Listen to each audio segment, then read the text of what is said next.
Hello plant hoarders! Welcome to Plant Hoarders Anonymous. I am Meg, and today I was just about to do some plant chores and I thought maybe I'll just do it with you so we can chat a bit while I do this.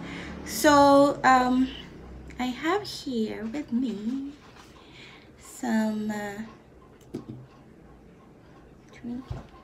cuttings.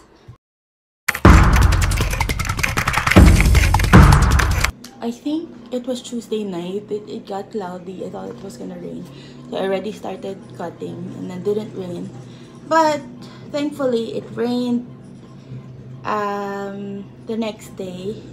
Kaya lang I wasn't able to put this in proper medium for a couple of days because things got hectic, and actually I just asked for rain, but I got thunderstorms and we lost power for 2 consecutive days. Well, not 2 days long, but for 2 days we've been losing power. Yesterday it was about 5-6 hours straight. So these are my cuttings. Actually I have more. A few I've already put in moss. I've already showed you how to do it in moss anyway, so that's how I do it in moss. I can link it up here. My sphagnum propagation. Here I have the syngonium choppings. This is a very prolific grower, and I've already given a few people some cuttings of this. I'm just a bit sentimental with this guy because I got it from the late Lola Lina of Grow and Show, and she passed away a few months ago. So I thought what a great way to kind of keep her memory alive by giving away some propagations of the plants that I got from her. And they're quite easy plants. Ayun, so these are syngoniums. I had such good experience with syngoniums in hydro. Now I don't have a proper hydro video because I'm still trying to learn the ropes.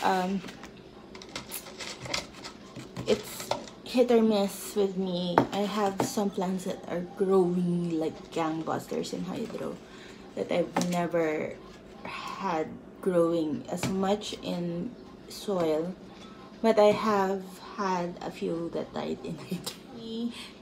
So I have a pot here, and I have some syngonium cuttings with air roots, and I'm going to propagate it in hydro. So the thing about semi-hydro is the entire thing is not soaked in water, or else, you know, it's just good old water propagation, right? So what I do is I fill the pot to a third, about a third. So when the roots grow, they won't be sitting directly in water. So that's one important thing. And then I'm going to put more leca balls. So anyway, these balls, they're leca balls or hydrotons, they call it.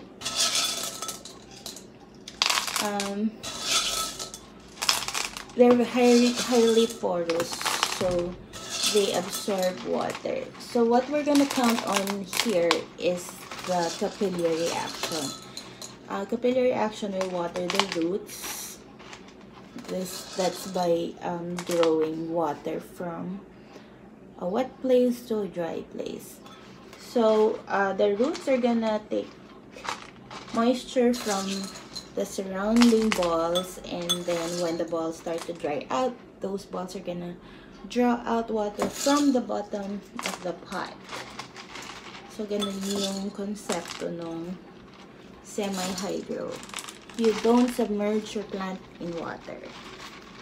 The balls will draw water from your pot and bring it to the roots. So the good thing about this is it maintains oxygen around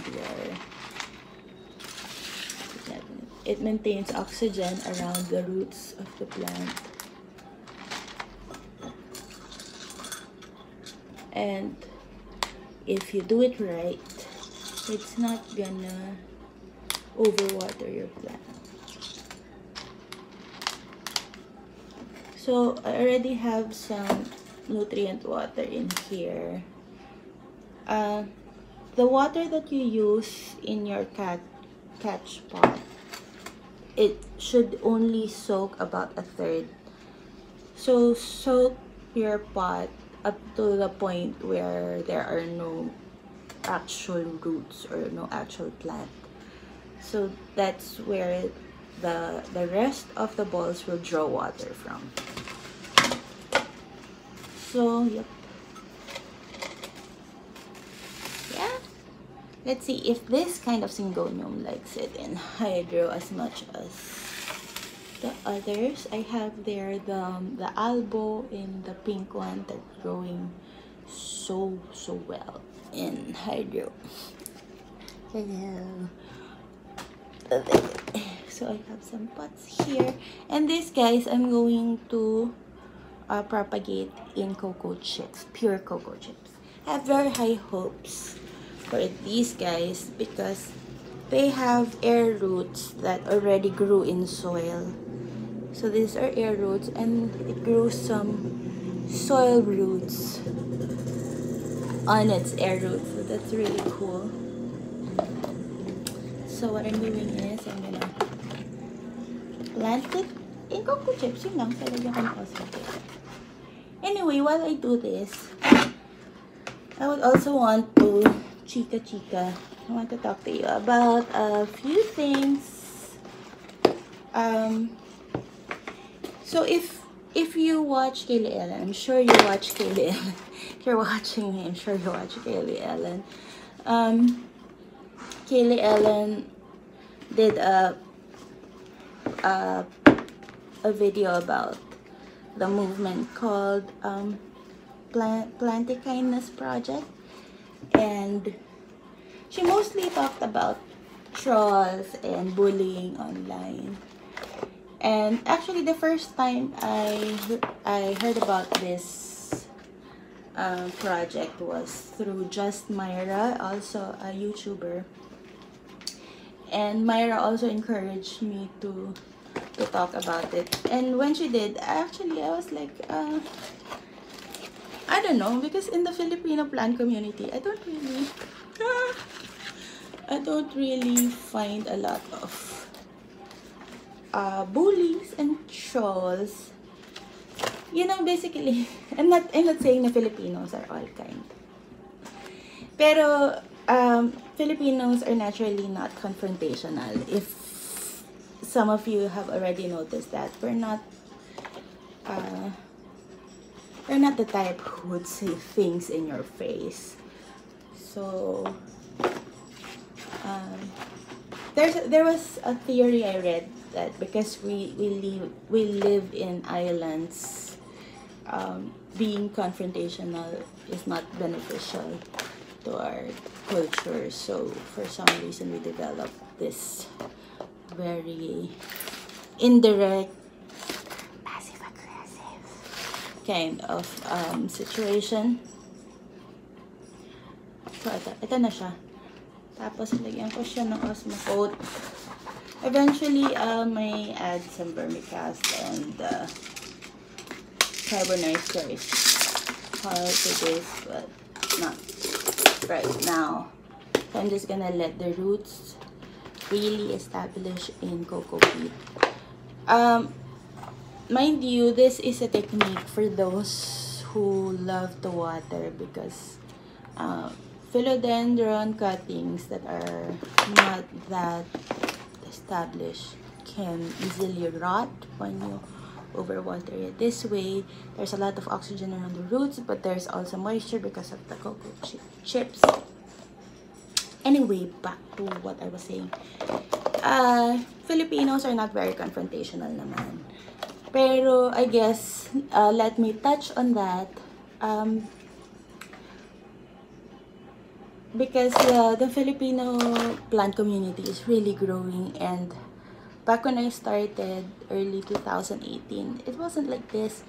People would meet maybe 1-2 times a year, and it's just purely plant relationships. We swap, we talk about plants, we rave about plants, and then that's it. Once in a while you meet one or two who become real good friends, and that's really nice. But it's this year, the level of closeness of plant people is really amazing, which is generally good, ha. I mean, building Piling ko na po na ako na. Tapos na yung asthma coat ko. Order ako ulit. Because people are so close to one another. You know how when you get so close to someone that you see their pores and you see their pimples, you see their flaws, and that proverb that says familiarity breeds contempt. So that happens, unfortunately, and it saddens me because for me, plants and the plant community is a haven. Back when I started planting,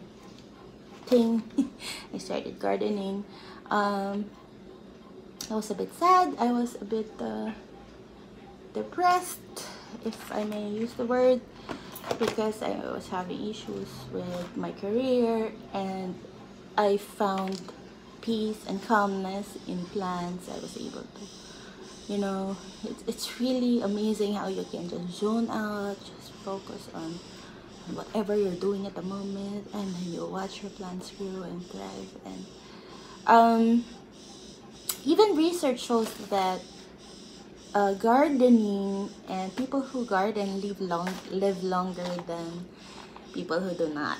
So, and also there's also this study that when you touch soil, it stimulates the brain to release a particular hormone. It's a feel-good hormone. So when you say you're addicted to plants, it's possible that you're having addictive responses to gardening in general, because it helps you produce feel-good hormones and happy hormones, and happy people don't kill other people. Happy people are not supposed to fight other people. Guys, this is not like si Meg, pinapassive-aggressive si ganito, si ganyan. This is in general. For me, kindness, it goes beyond not trolling. It goes beyond not leaving bad comments. Kindness is very underrated, especially when you get married and you get into relationships. You will hopefully eventually learn that sometimes being kind is better than being always right. So you can't just, be mean to someone and justify it by saying, you're right, tama ka na. You can't say, I told this person off, I was right anyway, but you told the person that bobo siya. Bobo means, what's bobo in English? They're stupid or whatever.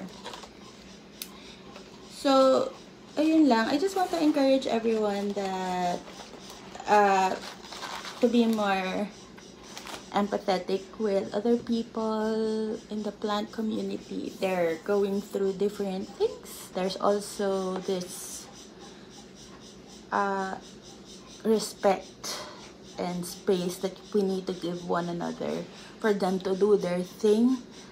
And if you feel they're doing something that's wrong, and you can intervene in a kind way, and if they won't take it, you don't really have to fight. You know, that's the point of, sometimes we have to be very tolerant of our friends and what they believe in, because you know, at the end of the day, it's not your life, it's their lives, and you're just there to be there for them when they need you. And yun. And also, aside from that kind of kindness, one of the first disappointments that I've experienced in the plant community was when there was this plant that I was gonna buy. I was actually going to pay for it, and I was gonna ask the seller to ship it, and then the seller told me, oh, it's gonna get damaged in transit, why don't we just meet in this event? So a few days before the event, somebody came to the show and told the seller that I was abroad and I'm not gonna get the plant. Anyway, long story short, the plant got sold off. I mean, it was a great plant, that's true. I ended up getting not a good one for that price. But the point is, that person was not my friend. I asked all my friends and they didn't know, and none of my friends were under the impression that I was abroad. So you would think that that person might have said that just to get the plant that I saved, which is very sad to think that people would go that far for a plant. So yun din, when greed and pride and all those stuff get mixed in whatever hobby that is, even if something that's so chill and relaxing as plants, it's really gonna cause division and hate and fights and bitterness and everything. So that is my take on the Planty Kindness Project. In everything, not even with plants, but you know, dealing with people around us, I hope we try to be more empathetic, we try to be more tolerant, at least we try to be try to see where these people are coming from. And at the end of the day, here's what I always tell myself: at the end of the day, it's always relationships and people over anything else, over money, over plants, over material things, whatever that is. Sino man yung tama, whoever is right and whoever is wrong, in the end, the most important thing is you nurture the relationship more than all the things that can just easily be taken from you. So yun lang, that's my main principle in buhay. I'm not saying I'm perfect, that I can do that all the time. Naaatat din po ako sa mga halaman, and natitrigger din po ako sometimes sa mga tao around me, but when I can, I try to be kind when there are newbies trying to learn the ropes around plants. I try to help, because when I was there last year, there were also people who were there, very patient with me, asking for ID even if I can Google them. I was there complaining about plant problems when they already told me what to do and stuff like that. It's just ganun yun eh. Merong naging patient sa'yo at some point, and then it's just paying it forward also. So ayun, anyway, propagate ko na po ang aking dalawang philodendrons. This is a philodendron painted lady, by the way, and this is a philodendron strawberry shake. Both of them, they have air roots, and lucky me, the air roots kind of grew in soil, so they have this more stable kind of roots. But I'm still gonna root them in chunky cocoa chip medium. So I'm gonna wait for the roots to be more established, and then I'm going to add more medium, maybe like vermicast and carbonized rice hull, and maybe a little bit of cocoa peat. But for now, I'm gonna root them in this medium and keep them in a bright shaded area with high humidity. Ayun lang. Thank you for joining me today on this vlog and listening to my drama sa buhay. So that's my take on the Planty Kindness Project, and this is how I propagated some of my plants. Hope to see you again next week, guys. Bye!